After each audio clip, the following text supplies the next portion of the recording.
So the next part we're going to look at is some basic stats. Set up a new Numpy array, numpy.array, round brackets, square brackets, comma separated numbers. Now I'm just going to do random typing on my numbers keyboard preferably. So, and let's go and fill that one in. So you can use the, oh no, not a Q, numbers only please. You can use these numbers or just do the same, put some random numbers in there. Just so we have a varied data set to work with. We want to know the maximum number in that array. It's an NP max. You'll probably then work out that NP min is the minimum of that array. And NP dot median is the middle value.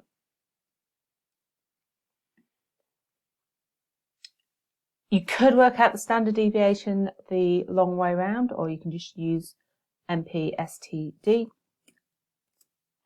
which gives you the standard deviation of your data set. And the variance is VAR. And the average is average. So that just gives you the straight average of the data set that you're working with. You can also work out what the weighted average is, which is a really useful tool to use. So what you do with this is you still say, can I please have the average as C, but I'm going to add in another keyword in here called weights, which is a NumPy array of the weights that I want to give this. So if we give this weights of 1,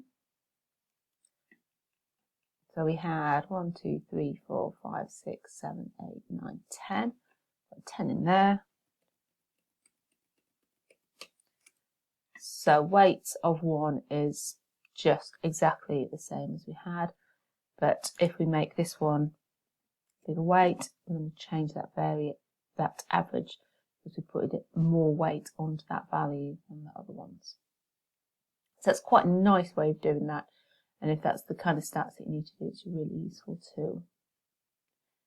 I'm going to create a new variable now, and it's going to be array of floats. So round brackets, square brackets, and then we have some float values in here. Again, you can copy these or just use random numbers typed in.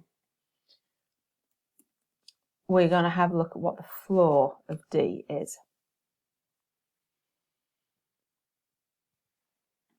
So the floor gives you the rounded down number.